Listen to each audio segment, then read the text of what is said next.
The best athletes in wrestling are oftentimes the ones who do not, or rather their parents do not, seek out the best training.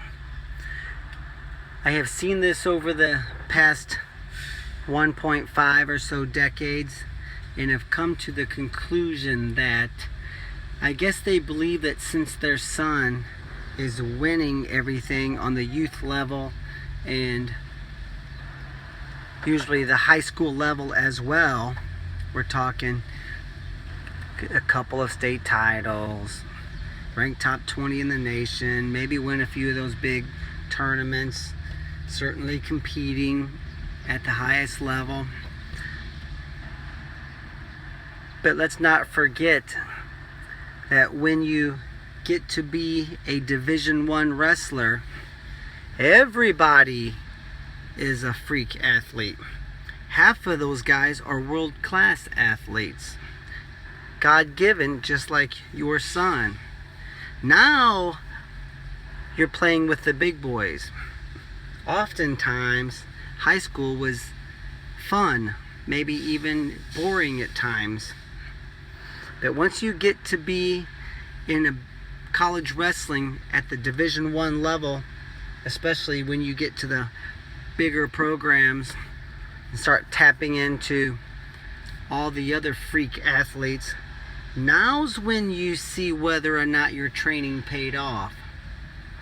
Sure, you can make it, but if you struggle severely, your first 1 or 2 years during those very crucial times, this is when the kids quit.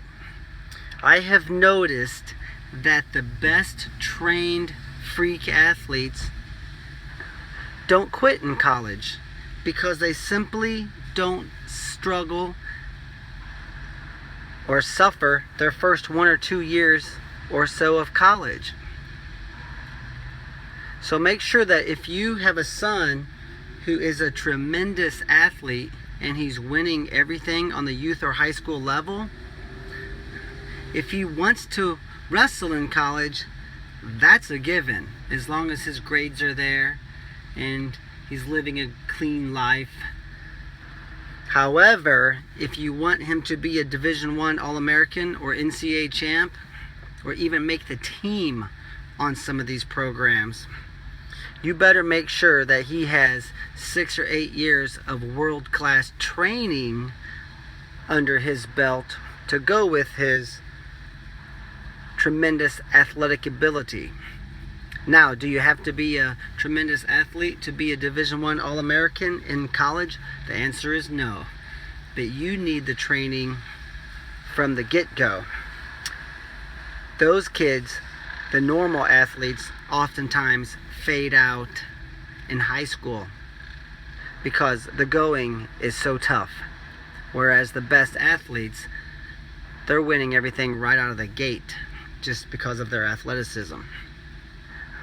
So those average athletes who make it, who go on to become nationally ranked or renowned and win some state titles, or at least one, or at least top in there with the top guys, those normal athletes, as long as they have the proper training, they're going to be able to enter the college, Division I college atmosphere, and will be able to compete. Certainly, as we listed on other posts, the average athletes, they have to wrestle smarter.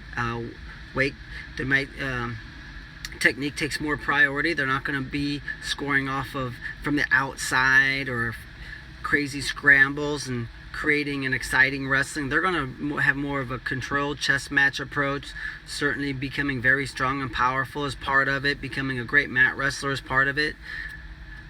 I've noticed that half of the Division I All-Americans are freak athletes, half of them are not. So keep some of these things in mind, especially if your son is one of those tremendous athletes, because just as many of those kids fade out of college wrestling as we see average athletes fading out of high school and youth wrestling. It is very, very, very, very, very tough.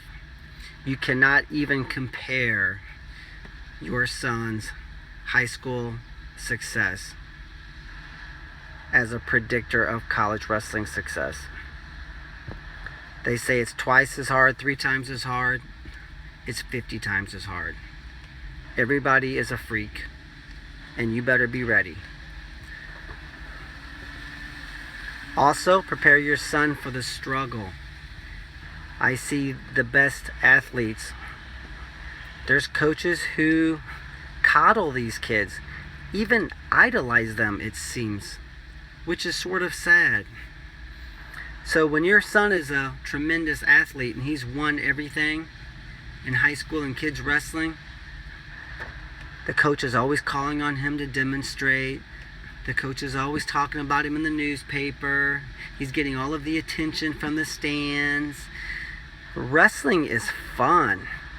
He goes to a wrestling practice to get his ego boosted.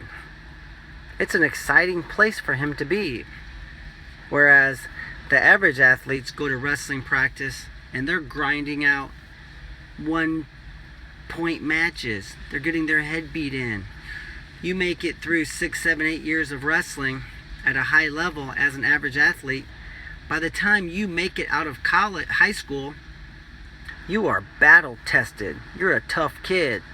Whereas some of these kids who have won everything since they were young, they skate through high school, enjoy a lot of the attention and even butt kissing that they get.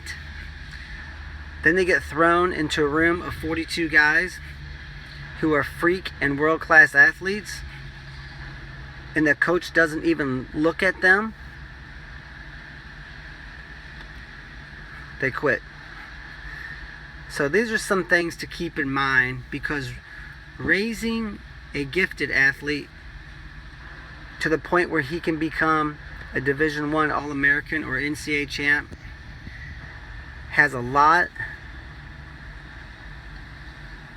There's a lot more that goes into it, just as there is when you have a normal athlete who goes on to greatness at that level. So be prepared.